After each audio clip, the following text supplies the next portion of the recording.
오늘은 우리가 함께 교회의 중요한 역할들에 대해서 함께 좀 정리하는 시간을 좀 가져보려고 하는데요. 특별히 우리는 홀로 살아가는 존재가 아닙니다.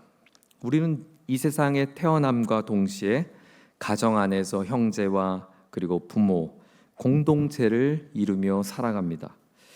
가족의 관계가 건강할 때 우리는 이 건강한 자아가 형성되고 건강한 부모와 건강한 형제의 관계 속에서 건강한 사회생활을 시작하게 합니다. 반면 가정의 관계가 건강하지 못하면 내 마음, 내 자아도 건강하지 못하고 사회 안에서도 건강한 삶을 살기가 어렵습니다. 상처를 입고 또 건강하지 못한 세계관을 갖고 살기 때문이죠.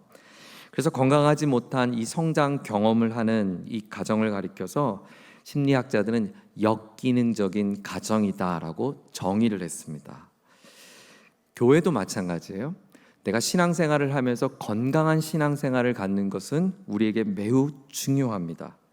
과거에 내가 교회 생활을 하는 가운데 건강하지 못한 교회 생활을 하게 되면 건강하지 못한 세계관을 갖고 하나님을 이해하기 시작하고 또 성도와 성도의 관계를 바라보기 때문에 우리에게 건강한 생활은 매우 중요합니다. 그래서 우리는 무엇보다도 이 건강한 신앙생활을 위하여 건강한 교회의 역할이 무엇인지 바르게 아는 것이 매우 중요한데요. 저는 오늘 특별히 신약 성경 안에서 등장하는 교회를 통해서 주신 하나님의 중요한 기능들 4가지를 함께 여러분과 좀 나눠보려고 합니다. 유인물을 참조해 주시고 오늘은 함께 좀 성경을 읽는 시간들이 많아서 유인물을 준비했습니다. 신학자들은 교회의 4가지 기능들을 이렇게 정리했습니다. 첫째는 예배와, 두 번째는 봉사와, 세 번째는 교제와, 네 번째는 선교입니다. 교회가 무엇을 하는 곳인가? 하나님을 예배하고 봉사하고 교제하고 선교하는 것. 그런데 이 4가지 기능들은 각각 대상에 따라 달라지게 됩니다. 첫째, 예배는 하나님을 향하여 드려지는 것입니다. 한번 적어보시겠어요? 예배는 하나님을 향하는 것입니다. 그렇죠? 우리가 예배를 드리는 것은 하나님께 드립니다. 여러분, 예배 보러 간다, 아주 틀린 말이에요. 예배 보러 가라, 보러 간다, 이런 말은 쓰면 안 되는 말입니다. 예배는 하나님께 드리러 가는 겁니다. 예배는 하나님을 향하여 드려지는 것입니다. 반면 봉사는 누구를 대상으로 할까요? 봉사는 세상을 향하여 행해지는 것입니다. 그래서 우리 교회는 세상을 향하여 보냄받은 사람들이죠. 세상을 향하여 우리가 행하는 것. 세 번째, 교제는 성도와 성도 사이에서 관계를 이루는 것입니다. 예배가 하나님과의 수직적인 관계라면 바로 교제는 성도와 성도의 수평적 관계죠.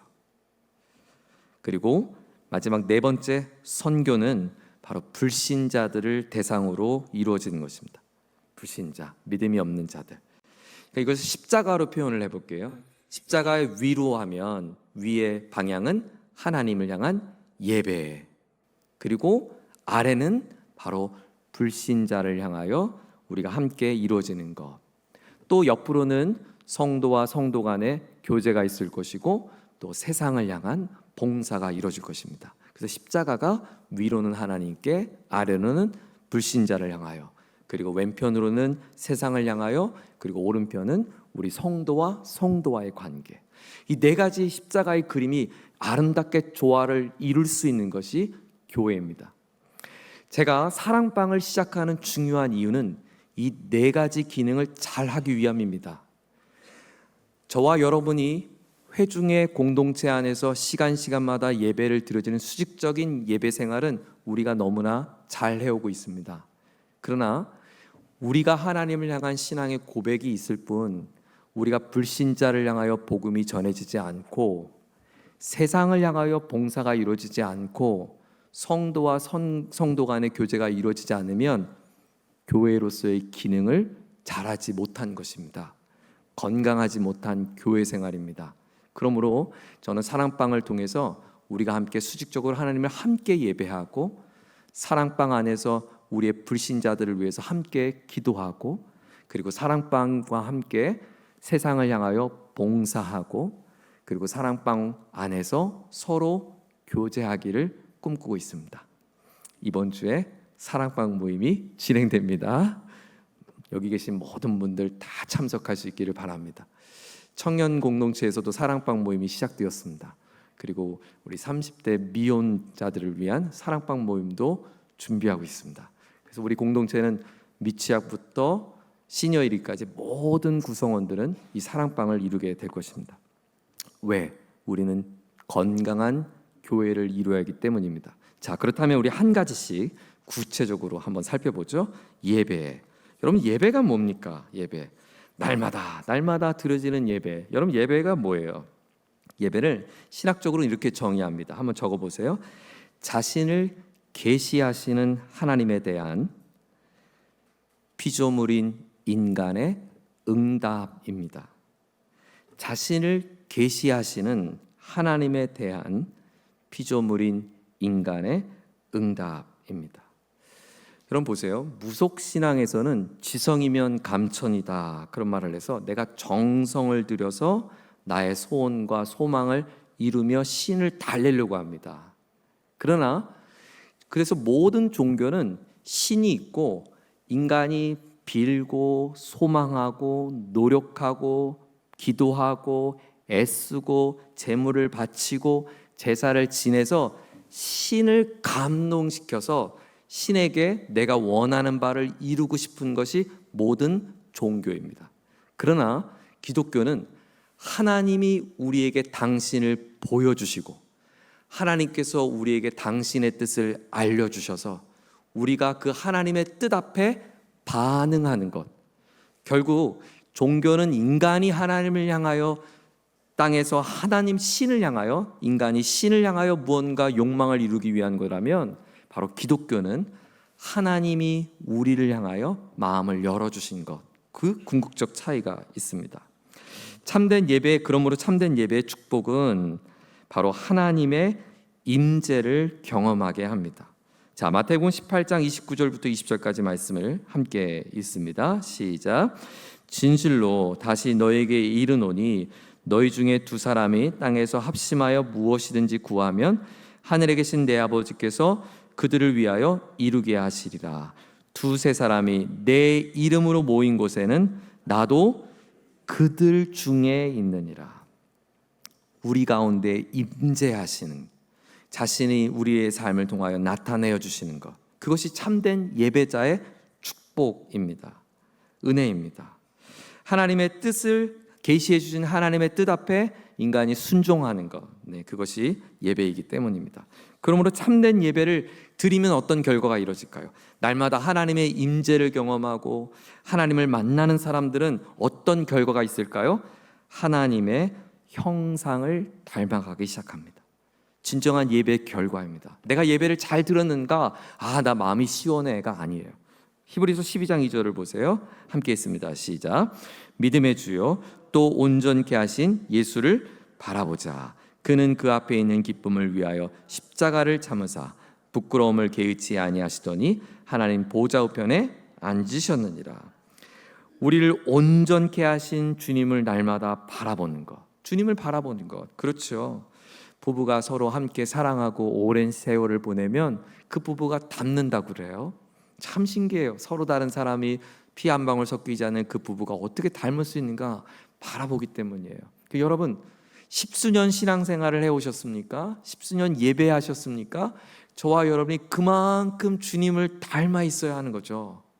우리의 성품도, 우리의 삶의 방향도, 생각하는 사고도, 또 살아가는 삶의 우리 행동 거지도 주님을 점점 닮아가는 것.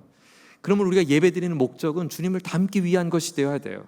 내게 감동이 있다, 나 가슴이 뜨거워졌다, 뭔가 전율이 있다, 뭔가 깨달음이 있어. 아니요, 그것은 예배의 진정한 목적이 아닙니다. 우리는 예배 대상이신 하나님의 임재를 누려서 그 하나님을 만나고 경험해서 하나님을 우리가 날마다 닮아가는 것, 그것이 예배의 궁극적 목적입니다. 그러므로 참된 예배의 정신은 바로 하나님께 자신을 드리는 것에 있습니다. 나를 하나님 앞에 드리는 거예요. 요한계시록 4장에 보면 천상의 완벽한 예배의 샘플을 보여줘요. 여러분, 하늘에서 이루어질 예배의 모습을 우리에게 보여줬어요. 그것이 우리의 롤 모델이에요. 자, 하늘에서 저와 여러분이 궁극적으로 드려질 예배, 우리가 함께 꿈꾸는 천상의 예배를 한번 볼까요? 요한계시록 4장 10절입니다. 시작. 24 장로들이 보좌에 앉으신 이 앞에 엎드려 세세토록 살아계시는 이에게 경배하고 자기의 관을 보좌 앞에 드리며 이르되. 네, 여기서 우리가 꿈꾸는 예배의 모습이 등장하는데 바로 하나님을 경배하고 우리의 것을 주님 앞에 드림에 있어요. 드림. 여러분, 예배의 아름다운 마지막 하이라이트는 나를 드리는 것입니다. 나를 드리는 것. 아, 예배는 보러 가는 것이 아니구나. 예배는 들으러 가는 것이 아니구나. 예배는 드리러 가는 거리구나. 나를 드리러. 근데 주님이 우리에게 말씀하신 것은 너 내게 금 가지고 와, 은 가지고 와, 좋은 것 가져와. 아니요. 주님 우리에게 너의 상한 마음을 가지고 와. 너의 있는 모습 그대로를 가지고 와. 너의 눈물을 내게로 가지고 오렴. 내가 기뻐하는 제사는 아무렇지 않는 모습, 괜찮은 척하는 모습이 아니라 너의 눈물의 기도, 아픔의 기도, 그것이 영과 진리로 예배하는 것. 여러분, 진리라는 말이 뭐예요? 진짜 아니에요? 진짜? 하나님의 영으로 진짜 내 마음을 다하여 그 진리이신 주님 앞에 내 진심을 다한 내 진짜의 마음을 고백하는 게 진짜 마음 아니에요? 여러분, 사랑, 진리예요. 진리 안에 사랑하는 게 뭐예요? 진짜 사랑하는 거죠. 가식 있는 사랑, 포장하는 사랑, 내가 진짜 사랑하지 않지만 영혼 없는 사랑이 아니라 영혼이 담겨진 사랑, 진리의 사랑. 주님이 우리의 모습을 그렇게 기대하신다는 것입니다. 여러분, 한번 여러분의, 저와 여러분의 예배를 한번 돌아보십시다. 여러분, 한번 스스로 한번 체크해 보세요. 제가 언급한 것에서 나는 잘 지키고 있는가? 나는 정말 주님의 그 임재를 경험하기 위하여 시간을 잘 지키고 있는가? 내가 주님을 만나는 것에 내가 정말 시간을 잘 지키는가? 여러분, 사람과의 만남도 시간 엄수가 중요한데 내가 하나님과의 만남을 위해 내 소중한 시간을 구별하고 있는가? 기도로 마음을 준비하고 있는가? 한번 생각해 보세요. 여러분, 누군가 연인과의 데이트를 하는 것에도 남녀가 서로 시간을 약속하고 마음으로 그 시간을 준비하는데 우리가 하나님 앞에 나아갈 때 정말 나는 기도로 마음을 준비하고 있는가? 나는 하나님 향해 찬양을 드릴 때 내가 온 마음 다하여 드리는가? 저는 찬양할 때 최선을 다하여 크게 입을 벌려 찬양해야 한다고 배웠어요. 찬양을 그렇게 하는 거래요. 내가 온 마음 다하여 주님 앞에 최선을 다하여 찬양하고 있는가? 나는 물질로 주님 앞에 구별하여 드리고 있는가? 나는 내게 오늘 하나님이 어떤 말씀을 들려주실지 경청과 집중하는 마음으로 예배하고 있는가?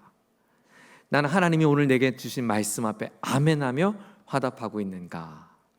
사랑하는 교회 여러분, 아멘할 수 있기를 바랍니다. 아멘. 어느 목사님이 기도하실 때 그런 기도를 들으셨는데요, 제가 그 기도가 참 너무 좋아서 많이 따라서 기도했어요. 온 몸이 귀가 되어 아멘으로 말씀 듣게 하옵소서. 어떻게 그런 표현을 해? 온 몸이 귀가 되어. 그렇죠?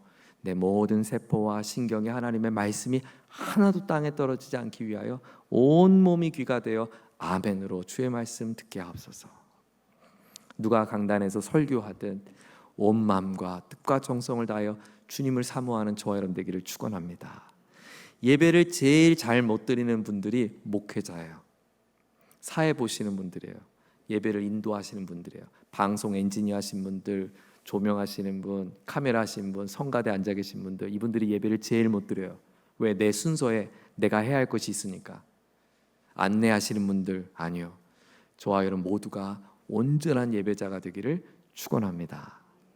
자, 두 번째, 우리가 먼저 하나님을 향한 예배였다면 두 번째는 봉사입니다. 봉사는 특별히 저희들이 달란트 비유에서 그 봉사의 중요한 영적인 원리들을 발견하게 되어지는데요, 마태복음 25장 14절에 보면 종들이 주인의 소유를 맡은 자들로 서게 합니다. 자, 한번 볼까요? 마태복음 25장 14절 함께 읽습니다. 시작. 또 어떤 사람이 타국에 갈 때 그 종들을 불러 자기 소유를 맡김과 같으니, 자기 주인의 소유를 맡은 자들, 이것을 다르게 표현하면 어떻게 표현할까요? 곧 청지기라고 말합니다. 우리는 하나님께서 주신 달란트를 받은 청지기라는 거예요. 청지기. 여러분, 하나님께서 저와 여러분에게 뭘 맡기셨을까요? 뭘 맡기셨어요? 자녀를 맡기셨어요. 네, 건강을 맡기셨어요. 또 무엇을 맡기셨을까요? 시간을 맡기셨어요. 시간. 얼마 전에 우리 월요일 날 우리 대학 72주년 기념 예배를, 감사 예배를 잘 드리고, 또 우리 최정문 총장님 취임식도 은혜 가운데 잘 마쳤습니다. 저녁에 세미나가 있었는데 강태국 박사님에 관한 이야기를 우리 이사장님께서 강의해 주셨는데, 이사장님께서 이런 말씀을 늘 입에 달고 하셨대요. 나는 하나님 앞에 시간과 그리고 물질을 그리고 명예를 도둑질한 적이 없었다. 얼마나 도전이 되고 찔림이 되는지 몰라요. 그것을 자기 아들인 자신이 증명할 수 있다는 거예요. 아버지가 한 번도 시간을 헛되게 쓴 적이 없었고, 한 번도 물질을 자기의 사역을 위해 쓴 적이 없고, 평생에 극장을 한 번 안 가셨다니까요. 여행을 안 가셨대요. 중앙성서교회에서 담임하실 때 교회 성도님들이 성지순례 보내주니까 난 천국 가면 다 성지를 볼 건데 뭘 이 땅에 있는 성지를 가겠냐고 안 가겠다고 하셨다고 하더라고요. 저는 다녀왔습니다. 시간과 물질을 우리에게 맡기셨어요. 또 뭘 맡기셨을까요? 여러분, 재능을 맡기셨어요. 달란트를 맡기셨어요. 제가요, 어제 우리 어르신들과 함께 나들이를 갔는데 우리 그 어르신들의 은사가 보이더라고요. 달란트가 보이더라고요. 어떤 분은 거동이 불편하신 분의 조금이라도 불편할까 봐 그 옆에 바짝 붙어서 관광도 안 하세요. 그 성도님이 잘 참여하실 수 있도록 끝까지 도와주시는 섬김의 은사를 갖고 계신 분이 있고, 또 어떤 분들은 리더십의 은사가 있어요. 다 왔나요? 짝꿍 있나요? 내 짝 어디 있죠? 찾는 분도 있고. 네, 각자마다 은사가 있어요. 또 어떤 분은 전도하는 은사가 있어요. 끊임없이 만나는 사람들에게 내가 만난 예수님을 잘 소개하는 것을 기쁨으로 여기는 분들이 있어요. 네, 각자의 재능들이 있습니다. 달란트가 있어요. 이번 주 사랑방에서는 우리 각 사랑방원들의 달란트별로 각자의 역할을 배분하는 시간이 있는데요, 여러분에게 주신 달란트를 우리 사랑방을 위해서 한번 헌신할 수 있기를 바랍니다. 하나님께서 저와 여러분을 각자의 달란트로 우리에게 청지기의 역할을 맡기셨다는 것입니다. 자, 15절에 보면 주인은 종들에게 각각 재능대로 달란트를 맡기셨어요. 한번 적어보세요. 재능대로 달란트를 맡기셨어요. 하나님은 우리 모든 그리스도인에게 자연적인 재능과 그리고 영적인 재능을 우린 은사라고 표현하죠. 영적인 은사들을 각각 다르게 맡겨 주었습니다. 자, 마태복음 25장 15절을 한번 보죠. 같이 한번 읽겠습니다. 시작. 각각 그 재능대로 한 사람에게는 금 5달란트를, 한 사람에게는 2달란트를, 한 사람에게는 1달란트를 주고 떠났더니, 자, 주인이 달란트를 일괄적으로 주지 않고 각각 그리고 재능대로 주었어요. 능력대로 준 게 아니에요. 여러분, 색깔에 능력의 차이가 있습니까? 빨간색과 파란색 어느 색깔의 능력이 더 큽니까? 아니죠. 색은 능력을 구분할 수 없죠. 색은 각각의 재능대로 구분한 거예요. 사람의 은사는 능력치가 아닙니다. 노래 잘하는 사람은 능력이 좋고 음치는 능력이 나쁜 게 아닙니다. 노래하는 사람의 재능을 주신 거고, 나는 노래를 못해도 다른 것으로 섬기는 재능을 주신 거예요. 이번 주에 우리가 교사주일로, 스승의 주일로 지키는데 10수년 동안 어린 자녀들을 양육으로 헌신한 우리 귀한 교사들의 재능이 있어요. 또 어떤 분들은 10여 년 동안 주방에서 봉사하신 분들이 있어요. 두 분 모두가 다 귀한 분들이에요.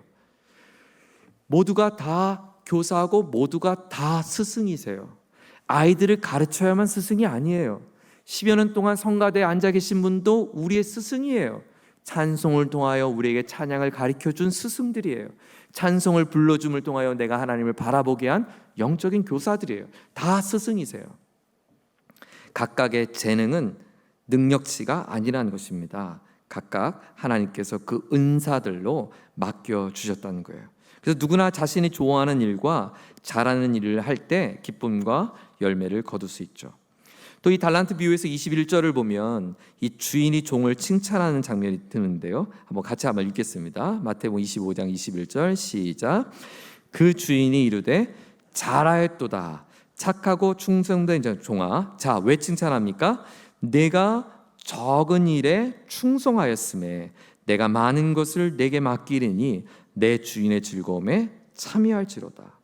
주인이 종을 칭찬한 것은 종이 한 일이 큰 일이었기 때문이 아니라 작은 일에 충성했기 때문이었어요. 여러분, 큰 일 때문에 칭찬하는 것이 아니라 작은 일에 충성했다. 그러므로 이 충성을 다른 말로 하면 이렇게 옮겨볼 수 있을까요? 성실함이라고 말할 수 있습니다. 하나님은 저와 여러분에게 그 성실함, 왜냐하면 하나님은 신실하신 분이거든요. 하나님은 성실하신 분이세요. 하나님은 쉬지 않으신 분이세요. 그 주님을 닮아가는 것은 저와 여러분에게 맡겨주신 이 달란트를 내가 땅에 묻지 않고 성실하게 감당하기를 기뻐하십니다. 여러분, 어린 시절 게임하다가 시간 가는 줄 모르고 밤새도록 게임해 본 적 있으세요? 여러분 게임 세대가 아니니까 화투 쳐본 경험 있으시죠? 밤새도록 화투 쳐본 경험. 시간 가는 줄 몰라요. 내 화투 치면 얼마나 시간이 잘 가는지 몰라요. 시간이 금방 가는 줄 몰라요. 내가 그렇게 집중하고 즐거워하며 하나님이 내게 주신 은사를 내가 발휘하는 것. 내가 할 수 있는, 주님을 위해서 섬길 수 있는 봉사 영역은 뭐가 있을까? 아까 그랬죠? 봉사는 세상을 향한 봉사라고요. 여러분, 소극적으로는 우리 교회 안에서 이루어지는 봉사도 봉사지만 저와 여러분이 해야 할 궁극적 봉사는 이 교회 예배당 안에서만의 봉사가 아니에요. 교회 안에서 노래하는 것도 중요하지만 더 중요한 것은 바로 세상에 가서 하나님을 노래하는 일이에요. 우리가 진짜 중요한 것은 교회 안에서 주방에서 봉사하는 것도 중요하지만 더 중요한 것은 내 일터에 있는 그들을 위하여 그들의 커피잔을 닦아주는 일이에요. 내 동료를 위하여 사랑을 베풀어 주는 일이에요. 내가 이곳 교회 안에서 자녀들을 믿음으로 양육하는 것, 섬기는 교사 역할도 중요하지만 더 중요한 건 저와 여러분이 가정에서 자녀들을 믿음으로 양육하는 교사가 되는 거예요. 내가 섬기는 일터와 삶의 자리에 누군가에게 본이 되어주는 거예요.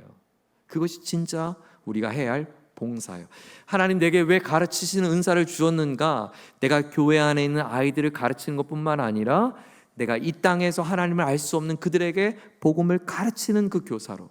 내가 왜 섬김의 봉사를 주었는가? 내가 교회 안에서 떨어진 휴지를 줍는 것도 중요하지만 내가 거리에서 떨어진 휴지도 줄 줄 아는 그 봉사의 사람으로 하나님 우리를 불렀다는 것입니다.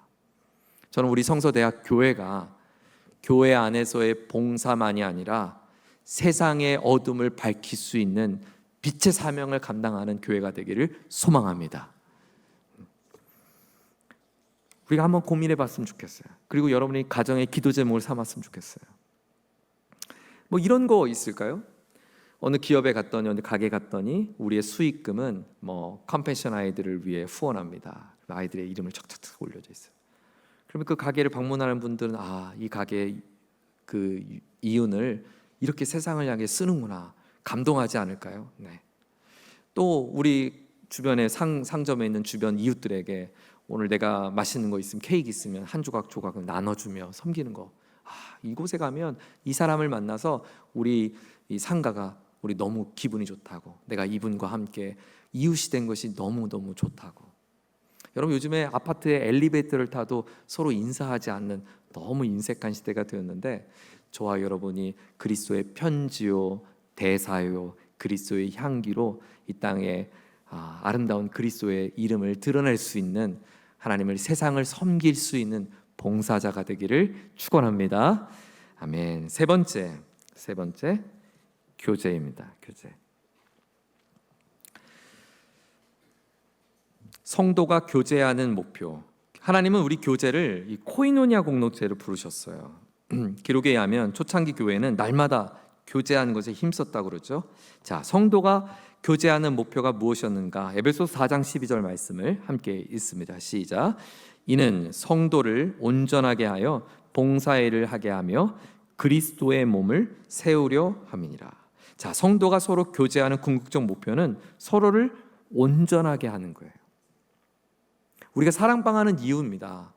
서로를 온전하게 하며, 그리고 봉사의 일을 하며, 그가 아름다운 달란트를 발휘할 수 있도록 봉사의 일을 하게 하며, 그리고 그리스도의 몸을 세우는 것, 교회죠. 그리스도의 몸인 우리 교회 공동체를 함께 세워가는 것입니다. 이것이 우리의 교제의 목적입니다. 우리가 성도와 함께 커피 한 잔을 나누는 이유입니다. 오늘 저도 세 가정을 신방을 했어요. 오늘 신방에 몰려갖고 세 가정을 신방했는데, 제가 이른 아침부터 오후까지 신방하는 가정마다 함께 차를 마시게 되잖아요. 내가 이분과 함께 차를 마시는 이유는 그 가정의 기도 제목을 내가 함께 품고 기도하고 그 가정이 든든히 설 수 있도록, 그죠? 성도와의 교제의 목적입니다. 온전하게 하며 그 가정이, 그 믿음의 공동체가, 그 기업이, 그 가게가 하나님의 일을 할 수 있도록, 꿈꿀 수 있도록 하는 것이 우리 성도의 교제입니다. 그것이 신방의 목적이어야겠죠. 그것이 우리 주일학교, 교회학교의 교사와 학생과의 만남의 이유입니다. 우리 지난주에 여러분이 헌금해 주신 돈으로 우리 중고등부 학생들이 여기 갈비집 가서 실컷 배부르게 먹었다고 배를 이렇게 떵떵 두드리면서 오더라고요. 그 아이들이 그곳에서 고기를 먹으며 함께 사랑의 교제를 나눈 것은 배고파서 밥 주기 위한 것이 아니죠. 그 아이들을 격려하고, 네가 소중한 사람들이야, 우리 성도님들이 너희들 너무너무 사랑해, 너희들 힘내, 용기를 가져, 그 마음을 북돋아 주기 위한 격려겠죠. 네. 이번에 고기 맛을 봤던 아이들이 다음에 또 주간 예배 드리면 안 되겠냐요. 그래서 된다고 그랬어요. 네. 되죠, 여러분? 네. 자, 두 번째, 이 교제의 목표를 아름답게 성취하기 위하여 우리는 무엇보다 먼저 모이기를 힘써야 합니다. 자, 히브리서 10장은 우리 성도의 교제를 이렇게 고백합니다. 자, 같이 한번 읽어볼까요? 히브리서 10장 25절 시작.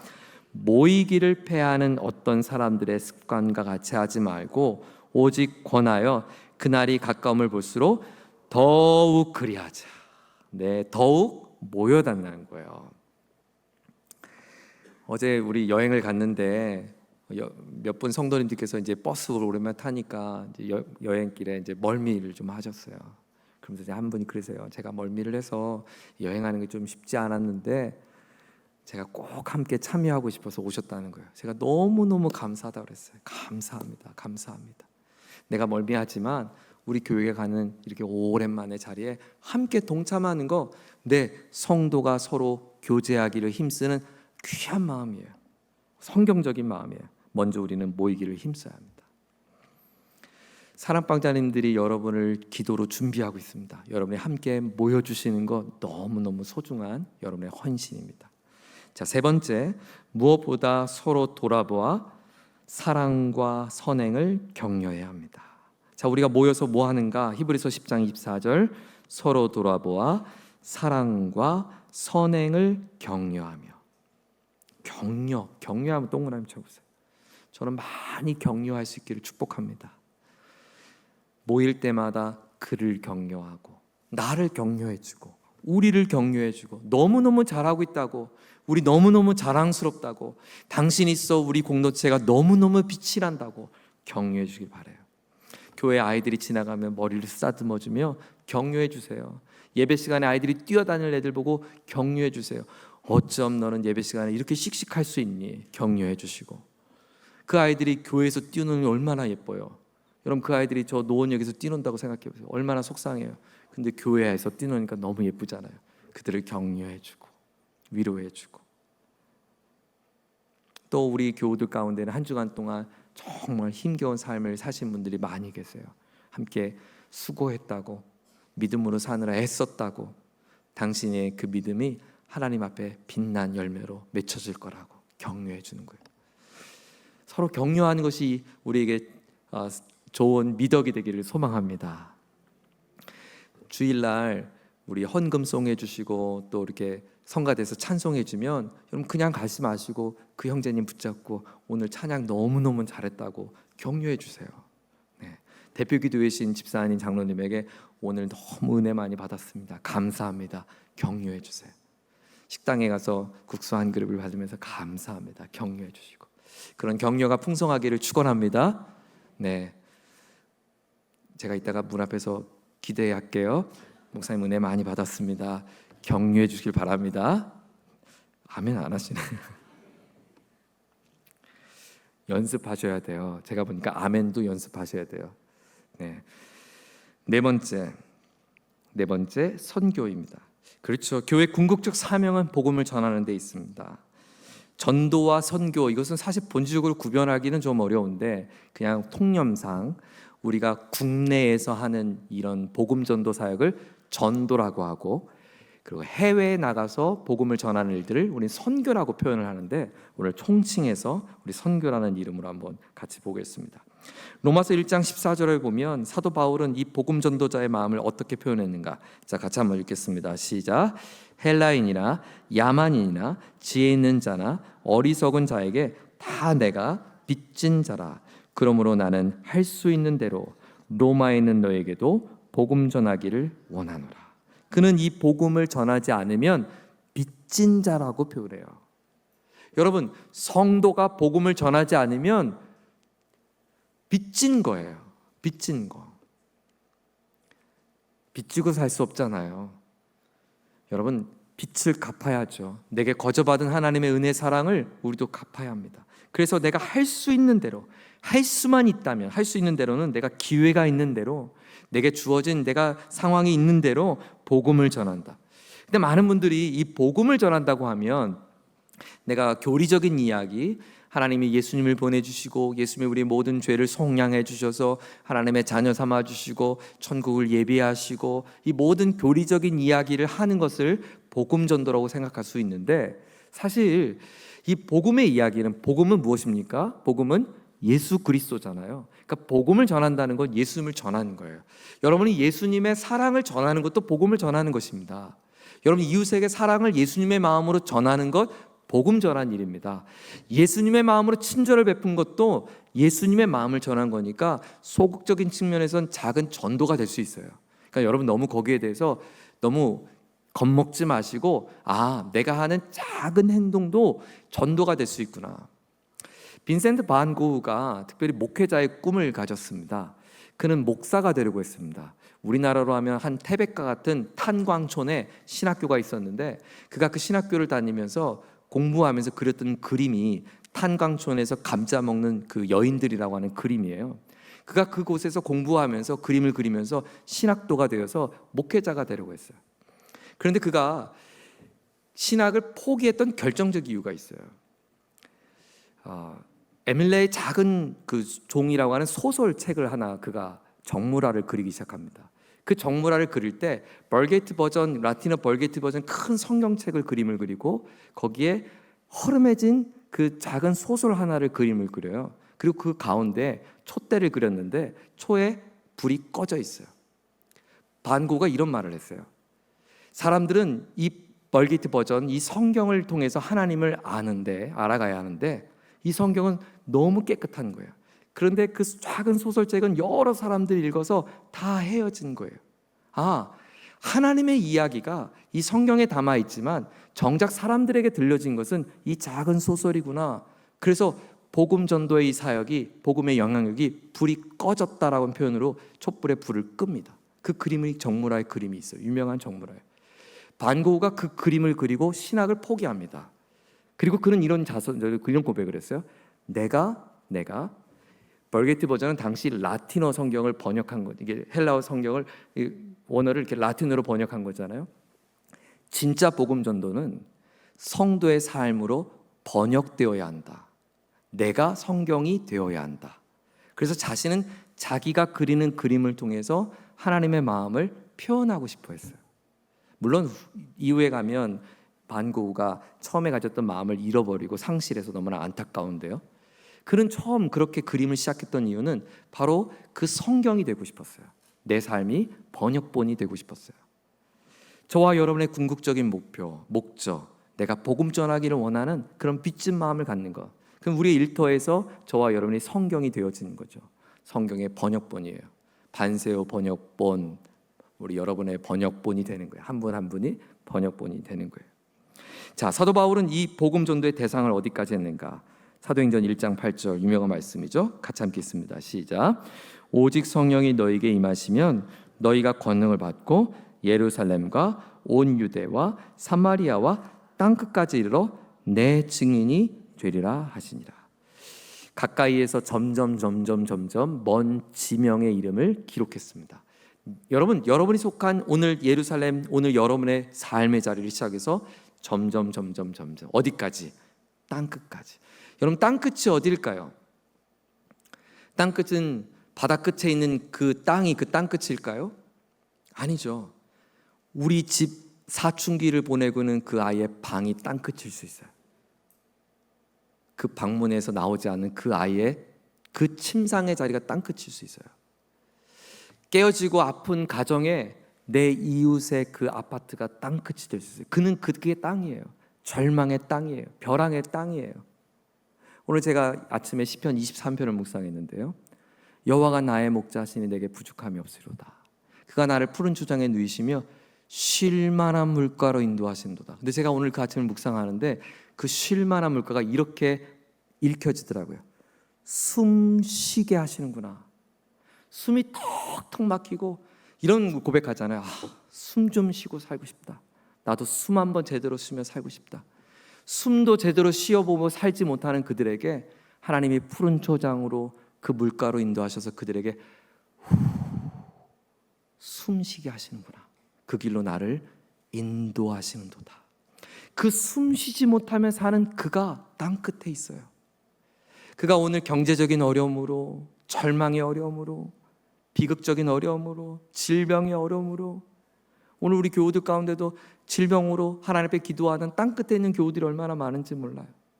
땅끝에서, 절망적인 상황에서 사업에 실패하고 자녀들의 어긋남으로 인하여 마음의 상함을 갖고 있는 땅끝에 그 교우가 있는 자리가 바로 우리가 복음을 전해줘야 할 땅끝이에요. 비행기 타야만 되는 것이 아닙니다. 우리 학교에 기숙사에 많은 유학생들이 있는데 글쎄 우리 학교 공부하는 학생 중에 무슬림이 있대요. 이게 말이 됩니까? 유학생 중에 무슬림이 있대요. 그래서 우리 백 목사님이 그들을 전도하겠다고 우리 권사님들께 부탁을 했어요. 권사님, 고기 반찬 좀 싸주세요.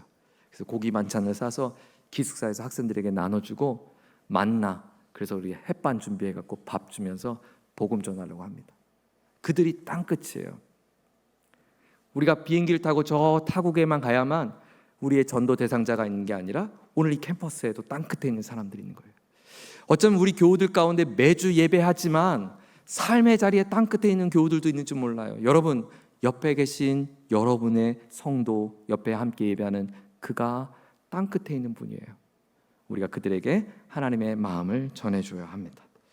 자, 세 번째, 마태복음 28장 18절에 20절을 예수님의 마지막 우리에게 당부하신 지상명령이라고 하죠. 우리 같이 한번 읽겠습니다. 시작. 예수께서 나와 말씀하여 이르시되 하늘과 땅의 모든 권세를 내게 주셨으니 그러므로 너희는 가서 모든 민족을 제자로 삼아 아버지와 아들과 성령의 이름으로 세례를 베풀고 내가 너에게 분부한 모든 것을 가르쳐 지키게 하라. 볼지어다 내가 세상 끝날까지 너희와 항상 함께 있으리라 하시니라. 아멘. 자, 하나님, 이거 예수님께서 우리에게 마지막 명령하신 걸 한 문장으로 요약하면 어떻게 될까요? 19절에 나오죠. 내가 너에게 권세를 줄 텐데 그러므로 너희는 가서 제자를 삼아. 제자 삼는 일이에요. 복음 전도는 예수 믿으세요 이 한마디가 아니에요. 복음 전도는 그가 예수님의 제자가 될 수 있도록 돕는 것입니다. 그러므로 복음 전도는 단순히 거리에서 전도지 한 장을 나눠주는 것만이 아닙니다. 그것은 복음 전도의 시작입니다. 복음 전도의 시작은 분명합니다. 하지만 궁극적 복음 전도, 오늘 예수님께서 우리에게 당부하신 것은 그가 예수를 따르는 제자가 되게 하는 것, 그 일을 위해 복음을 전하여 회심케 하고 그가 회심의 자리에서 세례를 받게 하고 그리고 그로 하여금 하나님의 말씀을 깨닫고 가르쳐서 지켜서 살아가는 삶을 살게 하는 것, 그것이 오늘 교회에 주신 성도에게 주신, 저와 여러분에게 주신 주님의 명령입니다. 이 명령을 아름답게 완수하는 우리 모두가 되기를 축원합니다. 자, 우리 교회는 성서의 뜻을 이루는 교회라고 이름을 지었어요. 성서의 뜻을 이루는 교회. 그 성서의 뜻을 이루는 교회, 이 교회는 어디서 나온 것인가? 골로새서 1장 25절 말씀인데요. 우리 두 번째 2번에 있는 건데요. 같이 한번 읽어볼게요. 시작. 내가 교회의 일꾼 된 것은 하나님이 너희를 위하여 내게 주신 직분을 따라, 자, 밑줄 쳐보세요. 하나님의 말씀을 이루려 함이니라. 네, 우리가 교회가 된 것, 내가 교회 성도가 된 이유는 하나님의 말씀을 이루려 함이라. 우리 교회 표현으로 하면 성서의 뜻을 이루는 것입니다. 자, 그렇다면 교회의 궁극적인 목적은 무엇인가? 우리 교회의 궁극적 목적, 골로새서 1장 28절은 이렇게 말씀합니다. 함께 있습니다. 시작. 우리가 글을 전파하며, 자, 전파하며 동그라미 쳐보세요. 첫 번째, 복음 전파, 글을 전파하고, 두 번째, 각 사람을 권하고, 자, 권하고에 동그라미 쳐보세요. 이 권면한다라는 번역을 했는데 사실 이 권하고의 의미는 이런 거예요. 치유하고 회복시켜주는 거예요. 그냥 단순히 너 그렇게 살면 안 돼가 아니라 그가 온전하게 될 수 있도록 그의 마음을 치유하는 사역이에요. 회복하는 사역. 전파하고 치유하는 거죠. 그리고 세 번째, 모든 지혜로 각 사람을 가르치는 것. 가르침에도 동그라미 쳐주세요. 말씀을 가르치는 것. 강난 사역이 복음을 전파하는 사역일 수 있습니다. 사랑방 사역이 서로를 권하는 사역입니다. 그리고 가르치는 사역이 바로 우리 교회 안에 이루어지는 교육과 그리고 훈련입니다. 양육입니다. 그것이 신방일 수 있고요. 그것이 사랑방장의 모임일 수 있고요. 그것이 재직 모임일 수 있고요. 훈련되어지는 거예요. 그래서 저는 이제 이 교회에 예수님께서 하셨던 세 가지 사역이거든요. 삼중 사역입니다. 가르치고 치료하고 전파하는 것. 그 예수님의 이 사역을 우리 교회에게 위임하셨으니까 오늘 이 사역을 우리가 잘 감당하고자 합니다. 자, 골로새서 1장 25절은 바울은 교회의 목적을 실현하기 위해 교회의 일꾼이 되었다라고 고백합니다. 자, 골로새서 1장 25절, 내가 교회의 일꾼 낸 것은 동그라미 쳐보세요. 일꾼. 여러분, 키에르케고르는 이런 말을 했습니다. 교회가 왜 무기력한가?